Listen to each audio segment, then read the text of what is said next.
Assalamualaikum warahmatullahi wabarakatuh.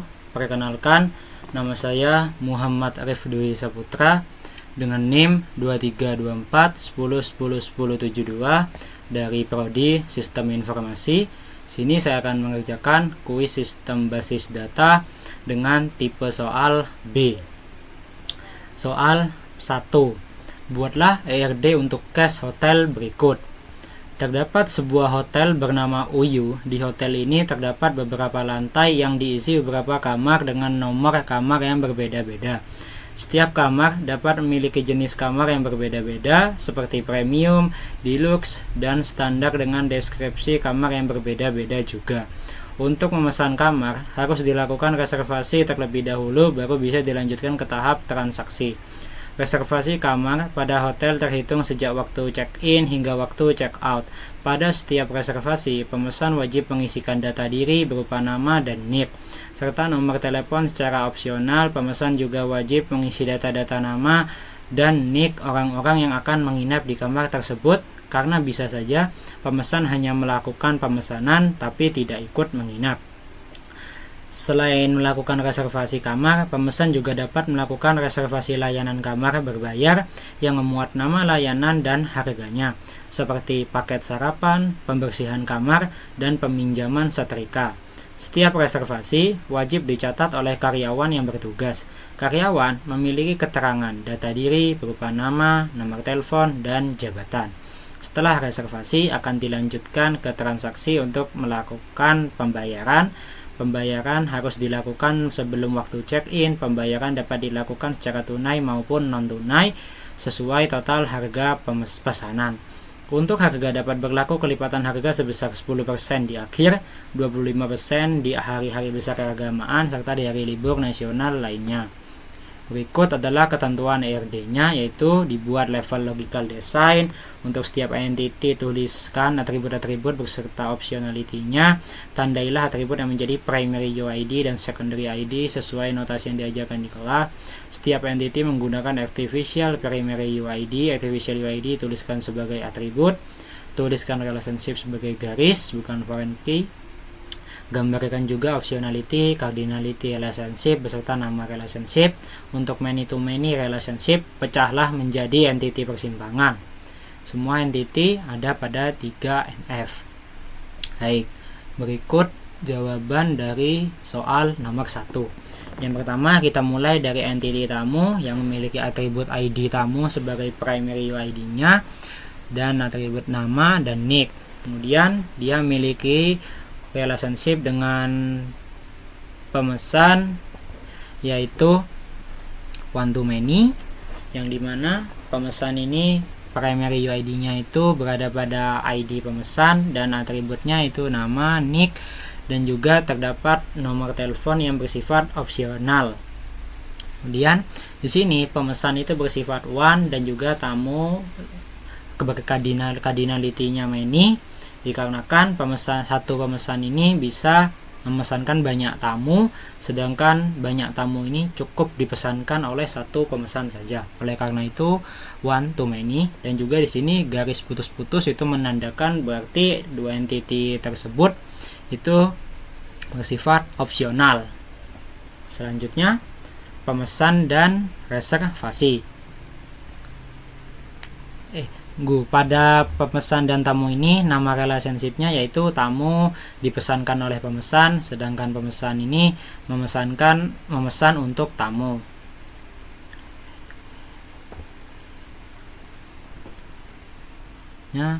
Pemesan dan reservasi yaitu memiliki cardinality one to many, pemesan one, reservasi many, dikarenakan satu pemesan itu dapat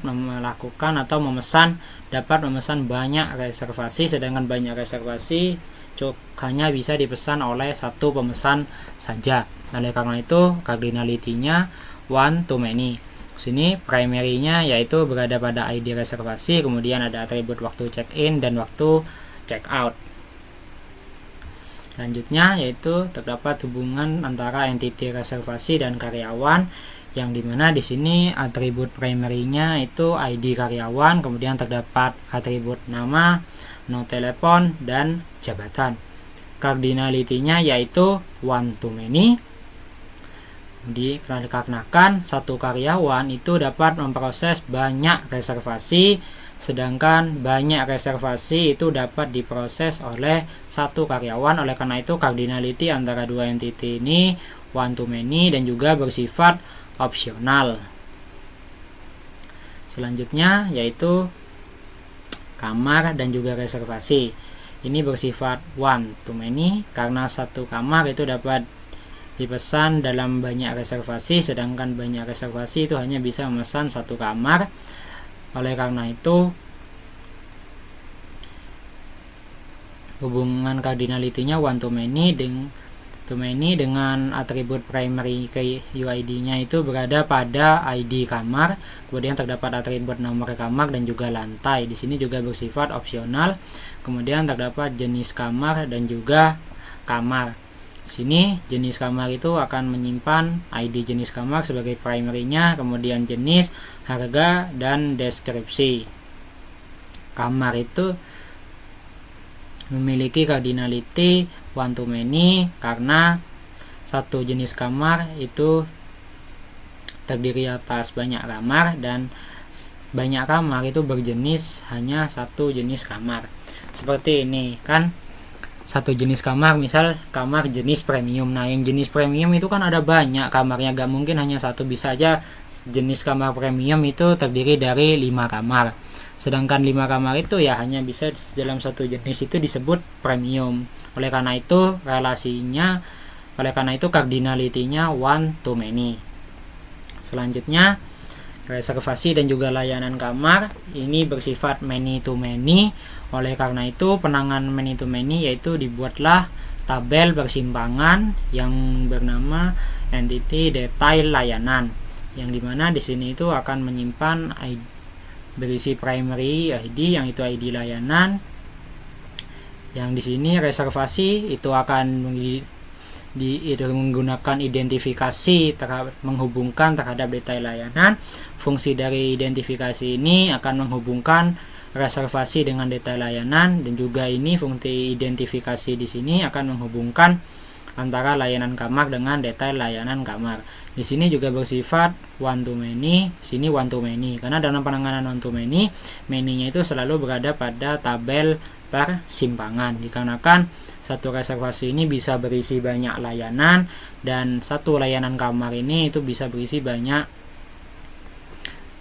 jenis layanan kamar. Oleh karena itu dibuatlah tabel detail layanan untuk memperjelasnya sebagai penanganan dari many to many. Selanjutnya yaitu terdapat makna hubungan. Reservasi ini diri atas jenis layanan dan detail layanan ini dipesan saat reservasi. Kemudian ini juga sama, jenis terdiri atas.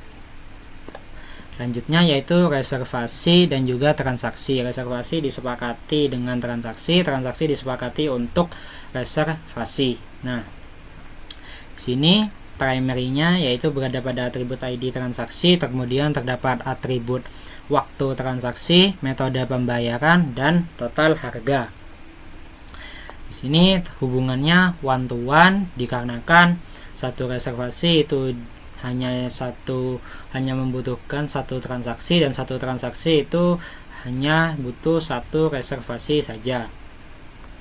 Oleh karena itu one to one di sini juga bersifat opsional. Selanjutnya kelipatan harga. Kelipatan harga ini untuk apa? Itu untuk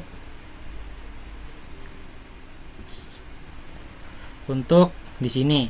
Untuk harga dapat berlaku kelipatan harga sebesar 10% di akhir pekan, 25% di hari-hari besar keagamaan, serta di hari libur nasional lainnya. Dari sinilah awal mula dibuatnya entity kelipatan harga.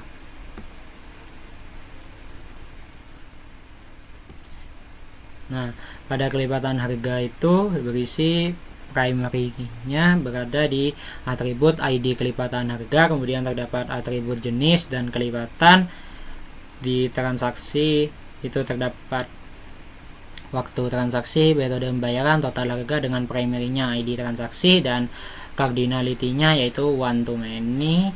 dikarenakan satu kelipatan harga itu berlaku untuk banyak transaksi, sedangkan banyak transaksi hanya bisa satu kelipatan harga. Oleh karena itu di sini kan terdapat maknanya kelipatan harga itu berlaku saat transaksi, dan transaksi terdiri dari kelipatan harga. Karena transaksi di sini yang bisa kelipatan harga itu tergantung dari hari-harinya. Misal seperti ini, kelipatan harga pada 10% itu bisa melakukan terjadi banyak transaksi, tapi hanya bisa di kelipatan harga 10% yang di akhir pekan ini. Oleh karena itu yang di kelipatan harga hanya 1 cardinality-nya. Di sini juga sama, itu bersifat opsional. Selanjutnya itu soal nomor 2, yang dimana di sini terdapat entity kios pupuk yang berisikan atribut nama, alamat, nick, nama pemilik, nomor telepon, seperti contohnya di nomor 1 ini. Namanya Harapan, alamat Jalan Latino 20, Kecamatan Sumbersari, dengan nick 2124 10 10 10 01, dengan nama pemilik Gani, dengan nomor telepon 0823 247 34 335. Kemudian terdapat entity petani dengan atribut nick, nama kios, nomor telepon.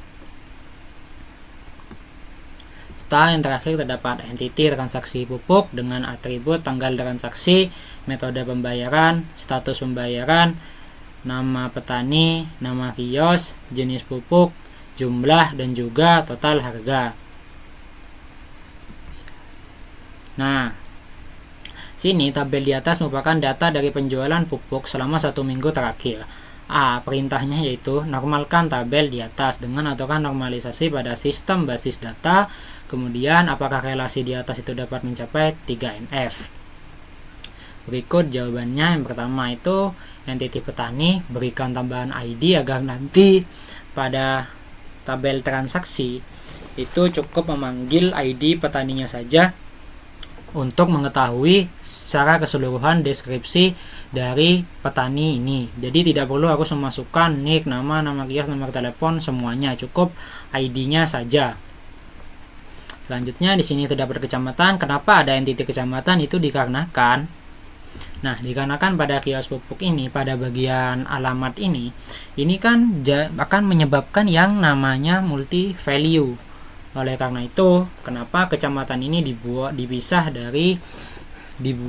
dan dibuat entity tersendiri? Dikarenakan untuk menghindari yang namanya multi value, atau dalam normalisasi itu berada pada 1NF, menghindari multi value.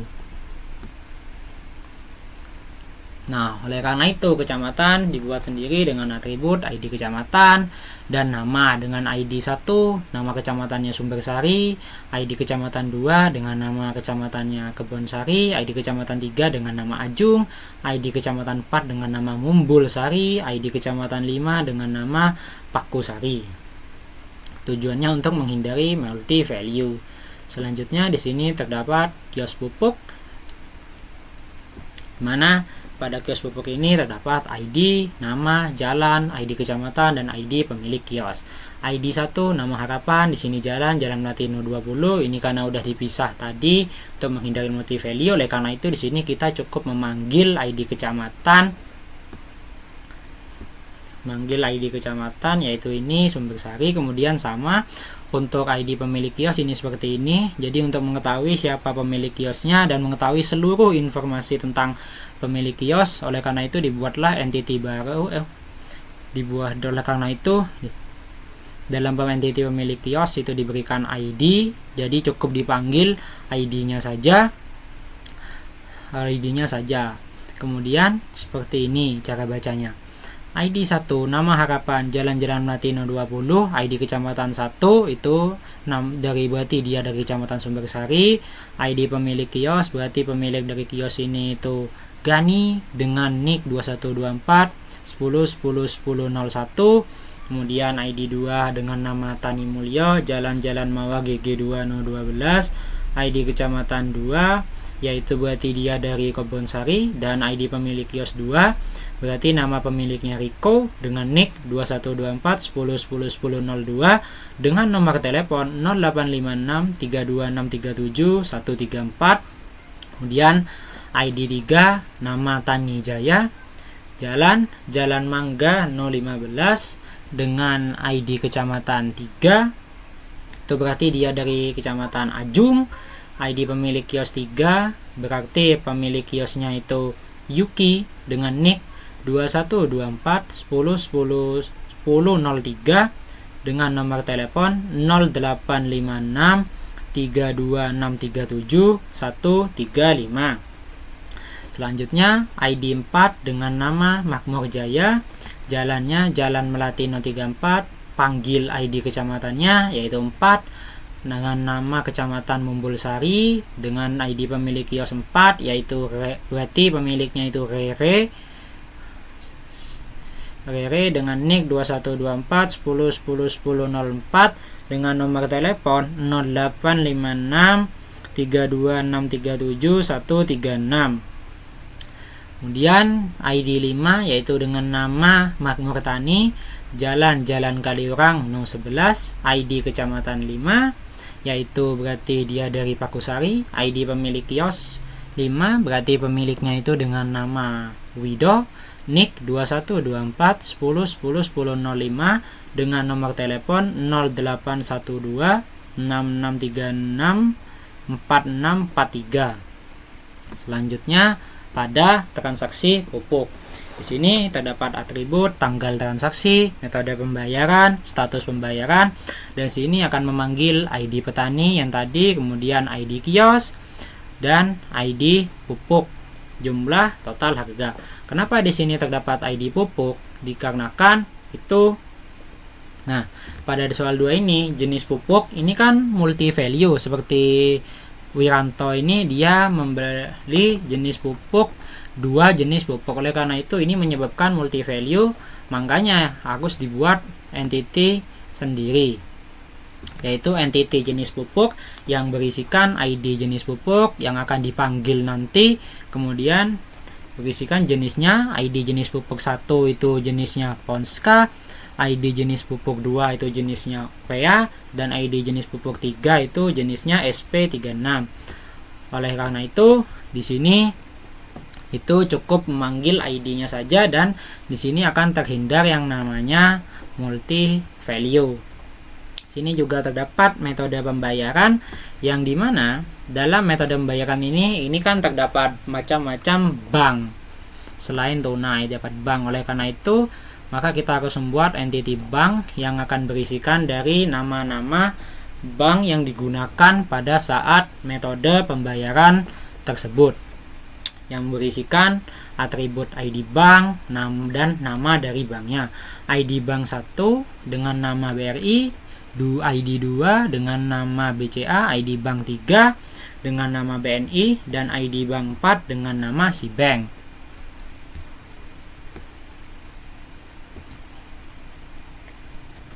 Kemudian di sini transaksi pupuk seperti ini cara membacanya. Tanggal transaksi 18 Oktober 2024, metode pembayarannya tunai, status pembayaran dibayar, panggil ID petaninya yaitu 1 berarti kan Wiranto dengan nick 2124 10 10 1006 dengan nama kios Harapan dengan nomor telepon 0812 12 12 12 12. Kemudian ID kiosnya yaitu 1 Pan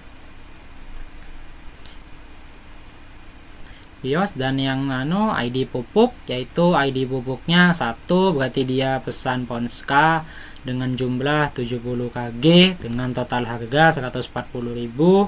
Selanjutnya itu tanggal transaksi 21 bulan 10 2024, metode pembayaran non tunai, status pembayaran dibayar, ID petani 1 berarti sama itu Wiranto dengan ID kios 1, kemudian dengan ID pupuk 3 itu berarti dia memesan SP36. Nah, disinilah fungsi dari membuat entity baru untuk menghindari multi value. Kalau tadi kan dia multi value pada bagian ini. Nah, Wiranto ini kan dia multi value dikarenakan dia urea, SP36 multi value. Akan tetapi di sini tidak multi value dikarenakan di sini cukup memanggil ID-nya saja seperti ini, ID petani 1 di ini si Wiranto. Kemudian di sini dia membeli ID pupuk pada yang pertama, transaksi pertama dia membeli itu Ponska, dan yang 3 ini dia membeli SP36.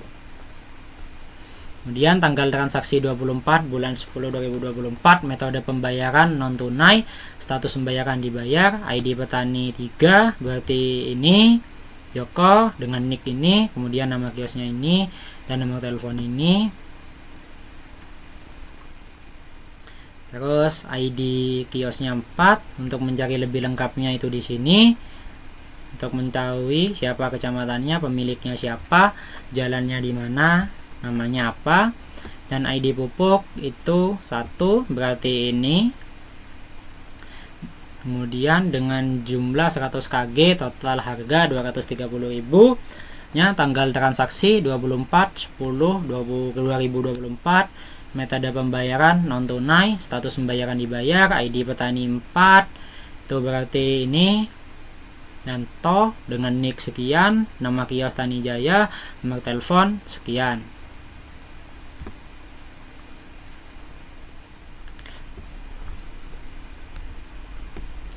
Kemudian ID kiosnya itu berarti dia 3, ini Tani Jaya, jalannya ini, kecamatannya ini, serta pemilik kiosnya ini. Nah, pemilik kiosnya itu si Yuki. Kemudian ID pupuk yang dia pesan itu 2, berarti dia pesan urea dengan jumlah 150 kg, total harga 300.000. Kemudian tanggal transaksi 25 bulan 10 2024, metode pembayaran tunai, status pembayaran dibayar, ID petani 5 itu berarti petaninya itu Tono dengan nick 2124 10 10 10 010, nama kiosnya Makmur Tani, nomor teleponnya ini. Kemudian ID kiosnya itu 5, dia ini Makmur Tani, jalannya ini, ID kecamatannya 5 Pakusari, ID pemilik kiosnya 5 si Wido ini. Kemudian ID pupuk yang dia pesan itu urea dengan jumlah 60 kg, total harganya 120.000.